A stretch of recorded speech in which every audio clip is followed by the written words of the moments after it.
राधे राधे, जय हिंद। आज से हम प्रथम यूनिट का स्टार्ट कर रहे हैं। रसायन शास्त्र की कुछ मूल अवधारणा।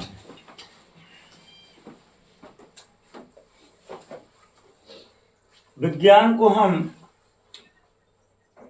लगभग कक्षा 3 से अभ्यास कर रहे हैं, पर्यावरण के रूप में, विज्ञान के रूप में। और विज्ञान शब्द का अर्थ क्या है, या विज्ञान क्या है, वैज्ञानिक क्या है, वैज्ञानिक विधि क्या है। 3 प्रश्न यहाँ बनते हैं। साइंस या विज्ञान भी धन ज्ञान से बना है। ज्ञान का अर्थ होता है जानकारी।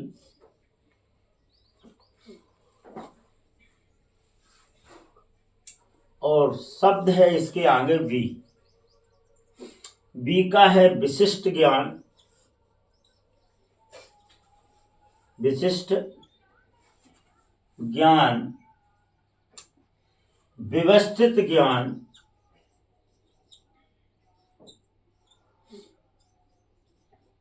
वी यानी विशिष्ट, वी यानी व्यवस्थित, वी यानी विवेकपूर्ण,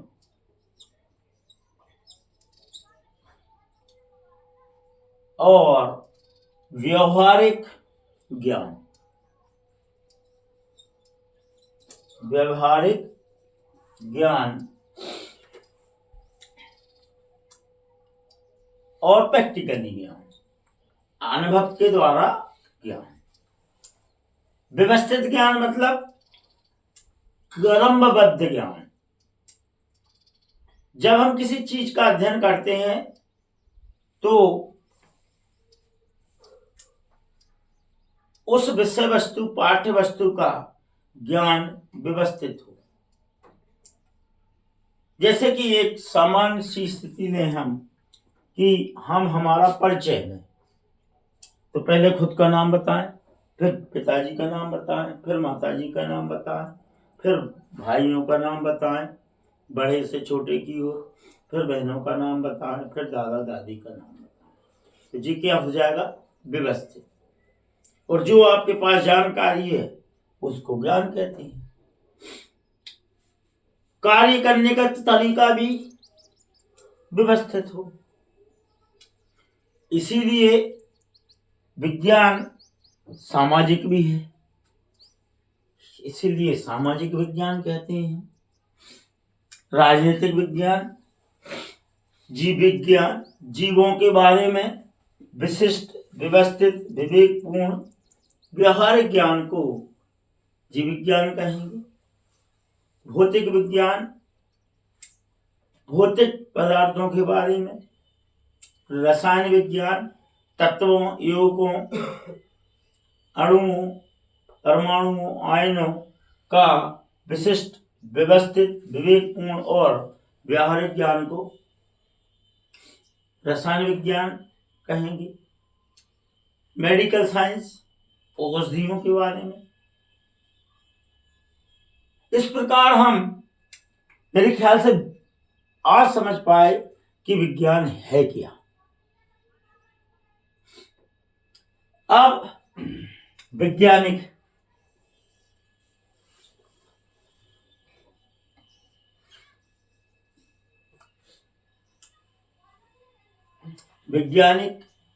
और वैज्ञानिक विधि। कोई भी जब हम कार्य करते हैं उसे प्रैक्टिकली रूप से व्यवहारिक, विवेकपूर्ण और व्यवस्थित अगर कार्य करने का तरीका है हमारा, तो वो कहलाएगी वैज्ञानिक विधि। हमारे आसपास की, पर्यावरण की, सराउंडिंग की विशिष्ट, व्यवस्थित, विवेकपूर्ण, व्यवहारिक ज्ञान को कहेंगे हम विज्ञान। और उनका जब हम विशिष्ट, एक करने का तरीका विशिष्ट हो आपका, व्यवस्थित हो, यानी व्यवस्थित, विवेकपूर्ण और व्यवहारिक हो, तो उस कार्य करने के तरीकों को हम वैज्ञानिक विधि कहते हैं। प्रैक्टिकली हो, प्रयोगों द्वारा हो, उसे हम वैज्ञानिक विधि कहते हैं। और जो व्यक्ति इस विधि के द्वारा कार्य करता है उसे वैज्ञानिक। कोई दिक्कत? तीनों डेफिनेशन अगर आ जाए, साइंटिस्ट मेथड या साइंस, विज्ञान या वैज्ञानिक या वैज्ञानिक विधि। अब विज्ञान की कुछ शाखाएं हैं, विज्ञान की ब्रांचेज, और इसी में लगा दो क्षेत्र, वैज्ञानिक के क्षेत्र, कार्य क्षेत्र, और रसायन विज्ञान के महत्व। तो सबसे पहले तो आप ये समझे कि शाखाएं कौन कौन सी और क्षेत्र कौन कौन से, एरिया। तो मानव से जुड़े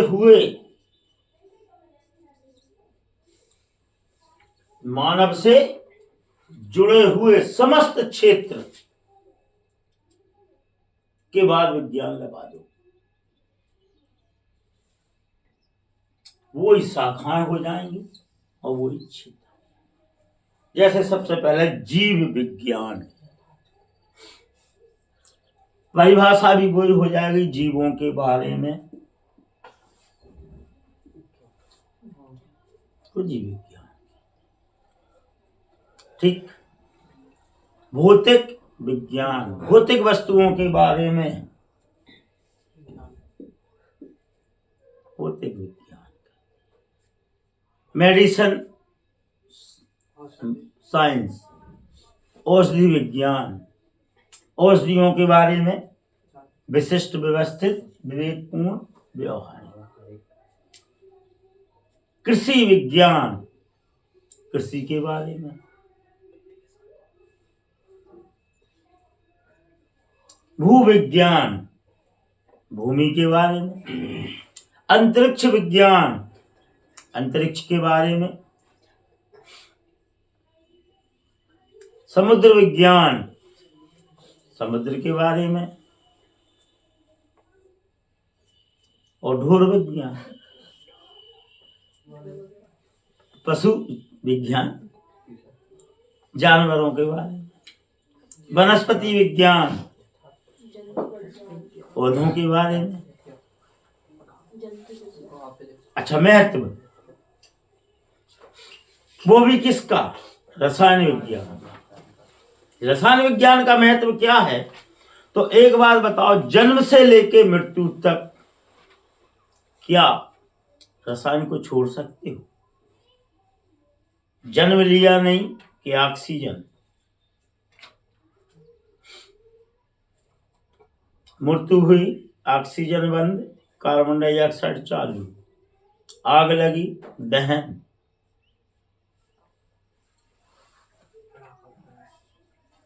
रसायन विज्ञान मेडिकल साइंस में भी है, एग्रीकल्चर में भी है, जीव विज्ञान में भी है, वनस्पति में भी है, पूरे ब्रह्मांड में है, पर्यावरण में है। तो ये उसकी हो गए। तो विज्ञान क्या है? वैज्ञानिक विधि क्या है? वैज्ञानिक क्या है? विज्ञान की शाखाएं क्या हैं? विज्ञान के क्षेत्र क्या हैं? और रसायन विज्ञान का महत्व क्या है? रसायन विज्ञान की मुख्य 3 शाखाएं हैं। भौतिक विज्ञान, अकार्बनिक विज्ञान, इनऑर्गेनिक केमिस्ट्री और कार्बनिक केमिस्ट्री। सबसे पहले तो अकार्बनिक या इनऑर्गेनिक केमिस्ट्री और ऑर्गेनिक केमिस्ट्री, ये दो की चर्चा करते हैं हम। यहां पर आप देखें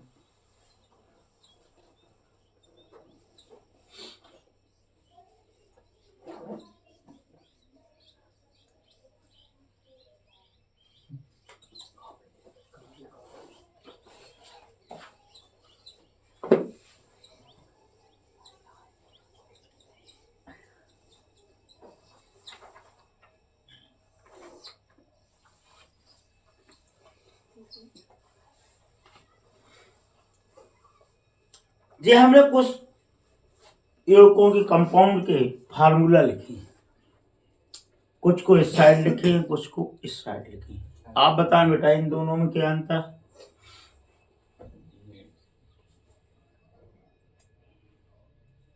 यहां हम देख रहे हैं कि यहां एक तत्व जो सभी कंपाउंड में पाया जा रहा है वो है कार्बन, और यहां पर कार्बन नहीं। ठीक है ना? तो वे तत्व जिनमें कार्बन नहीं पाया जाता उन्हें अकार्बनिक कंपाउंड या यौगिक कहते हैं, और उनके बारे में जिस विज्ञान के अंतर्गत अध्ययन किया जाता है उसे अकार्बनिक रसायन कहते हैं। वे तत्व जिनमें कार्बन नहीं पाया जाता है उन्हें इनऑर्गेनिक कंपाउंड बोलते हैं, और अध्ययन करने वाली शाखा को इनऑर्गेनिक केमिस्ट्री। और वे तत्व जिनमें कार्बन पाया जाता है उन्हें कार्बनिक कंपाउंड या ऑर्गेनिक कंपाउंड कहते हैं, और उनके बारे में अध्ययन करने वाली शाखा को ऑर्गेनिक केमिस्ट्री कहते हैं। दो केमिस्ट्री तो फाइनल हो गई यहाँ। तीसरी हो गई फिजिकल केमिस्ट्री। फिजिकल आने भौतिक। तो जिस प्रकार हम देखते हैं कि व्यक्ति के दो प्रकार के टेस्ट लिए जाते हैं, एक मानसिक टेस्ट, एक फिजिकल टेस्ट। जब कोई इंटरव्यू में जाते हैं तो मानसिक टेस्ट में आपके ज्ञान का जानकारी ली जाती है कि आपके मस्तिष्क में कितना ज्ञान है। फिजिकल में व्यक्ति की हाइट, व्यक्ति का वजन, कलर आदि आदि आदि, मतलब भौतिक गुणों का टेस्ट लिया जाता है। तो सीधी सी बात है कि इनऑर्गेनिक कंपाउंड और ऑर्गेनिक कंपाउंड के भौतिक गुणों के जिस शाखा के अंतर्गत अध्ययन किया जाता है, इनऑर्गेनिक कंपाउंड और ऑर्गेनिक कंपाउंड के फिजिकल प्रॉपर्टीज के बारे में, जैसे टेम्परेचर, द्रव्यमान, इलेक्ट्रॉन प्रोटॉनों की संख्या, नेचर, आकार, अवस्था, स्टेज आदि के बारे में जब अध्ययन जिस शाखा के अंतर्गत किया जाता है उसे फिजिकल केमिस्ट्री कहते हैं। मुख्य तो ये 3 शाखाएं हैं, बाकी फिर केमिस्ट्री की इतनी शाखाएं हैं, मेडिकल, एग्रीकल्चर, बॉटनी, बायोकेमिस्ट्री। एक और मुख्य शाखा है एनालिटिकल या विश्लेषण रसायन, जिसमें तत्वों के बारे में हमें विश्लेषण किया जाता है, उसे एनालिटिकल केमिस्ट्री या विश्लेषण केमिस्ट्री कहते हैं। और वहाँ की तो जितने भी व्यक्ति से जुड़े हुए क्षेत्र हैं, उद्योग है, वो सभी केमिस्ट्री की शाखाओं में आएंगे। तो मुख्य 3 हैं, inorganic chemistry, organic chemistry, physical chemistry, और इन 3 भागों के आधार पर केमिस्ट्री विषय का अध्ययन किया जाता है। तो सबसे पहले विज्ञान, वैज्ञानिक विधि, फिर वैज्ञानिक, फिर विज्ञान के क्षेत्र, फिर रसायन विज्ञान के क्षेत्र या शाखाएं, और रसायन विज्ञान के प्रकार, और इनके महत्व में आज भोजन से लेके, पानी से लेके जन्म से लेकर मृत्यु तक ऐसी कोई वस्तु नहीं है जो केमिस्ट्री ना हो। कण कण में शंकर जी और क्षण क्षण में केमिस्ट्री। रात के सो भी रहे हो तो oxygen carbon dioxide, oxygen carbon dioxide. पाचन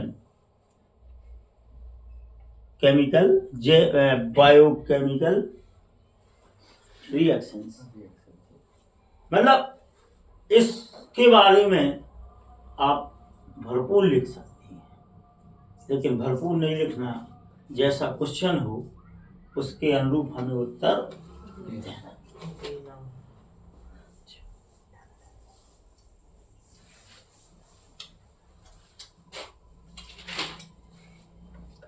अब द्रव्य या पदार्थ या मैटर क्या है?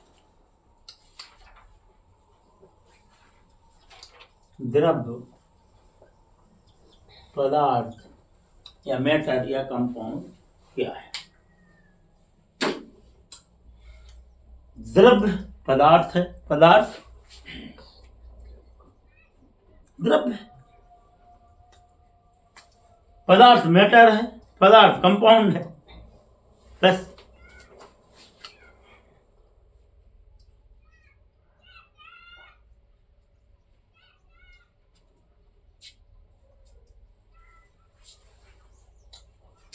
वे वस्तु जो स्थान घेरती है,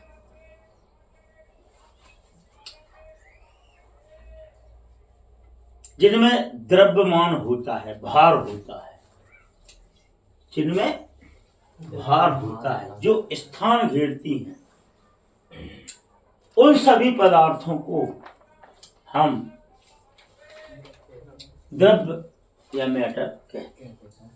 द्रव्य और द्रव्य में भी अंतर समझना। द्रव्य पदार्थ है, मटेरियल है, मैटर है, और द्रव्य एक अवस्था है। ये ध्यान देना, ठोस अवस्था, द्रव्य अवस्था और गैस अवस्था, लिक्विड, सॉलिड।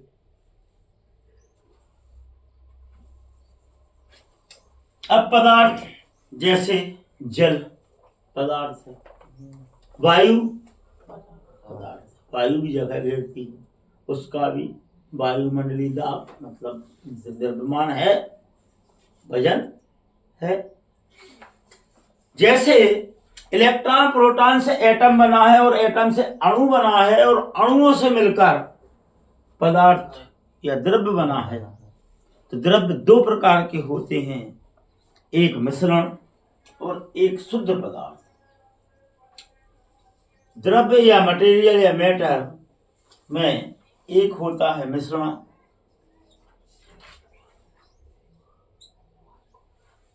जिनमें दो प्रकार के होते हैं, समांगी मिश्रण और असमांगी मिश्रण। होमोजीनस मिक्सचर और हेटेरोजीनस मिक्सचर। और जब दो या दो से अधिक पदार्थ आपस में मिलते हैं और मिलने के बाद उनका रेशो समान हर जगह, जैसे कि मान लो पानी में नमक मिलाया हमने और पानी 100% है और हर स्थान पर उस नमक उसमें 40% मालिक हो सकते हैं। हर स्थान पर मतलब ऊपर भी 40% नमक हो और नीचे भी 40% नमक, साइड में भी, यहाँ भी, तो उसे कहेंगे होमोजीनस मिक्सचर। अशुद्ध पदार्थ रहेगा लेकिन कहलाएगा होमोजीनस मिक्सचर। अगर हम पानी में रेत डाल दें, चूना डाल दें, तो कुछ समय तक तो वो होमोजीनस मिक्सचर रहेगा, कुछ समय तक वो होमोजीनस मिक्सचर रहेगा, लेकिन कुछ समय बाद वो हेटेरोजीनस मिक्सचर बन जाएगा और उसका अनुपात अलग अलग हो जाएगा। ऊपर की साइड 10% रहे चूना, बीच में 40% रहे, नीचे 90% रहे, तो वो कहलाएगा असमांगी या हेट्रोजीनस मिक्सचर। फिर है शुद्ध पदार्थ। शुद्ध द्रव्य जैसे तत्व और यौगिक या कंपाउंड। द्रव्य या मटेरियल या पदार्थ या कंपाउंड मिश्रण में समांगी और विषमांगी, मतलब दो या दो से अधिक। और जब एक ही प्रकार के एटम पाए जाएं, silver silver silver, gold gold gold, aluminium aluminium aluminium, जिसमें दूसरा पदार्थ मिश्रित वो कहलाएगा तत्व। एक ही प्रकार के एटम और एक ही प्रकार के अणु पाए जाएं, जैसे जल H2O के सिवा कोई दूसरा अणु मिक्स ना हो। NaCl अगर एक भी मॉलिक्यूल्स मिल गया तो वो क्या कहलाएगा? समांगी मिश्रण। NaCl शुद्ध अवस्था में तो वो कहलाएगा पदार्थ या शुद्ध यौगिक।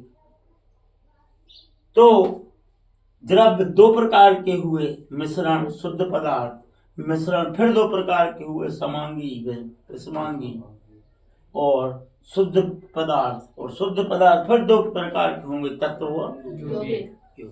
मेरे ख्याल से कॉन्सेप्ट क्लियर है।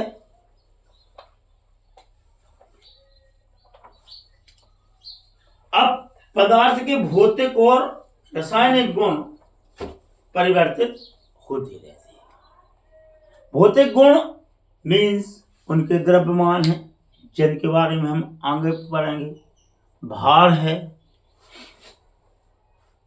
आकार है, अवस्थाएं हैं, आदि आदि, वो कहलाएंगे उनके भौतिक गुण। केमिकल प्रॉपर्टीज, उनका स्वभाव कैसा है, अम्लीय है, क्षारीय है, उदासीन है, वो रासायनिक चेंज कैसे करते हैं, एक कंपाउंड से दूसरे कंपाउंड कैसे बनाते हैं, इन सब के बारे में जब हम अध्ययन करेंगे, ये सब कहलाएंगे केमिकल प्रॉपर्टीज। आज के लिए इतना ही काफ़ी है। राधे राधे।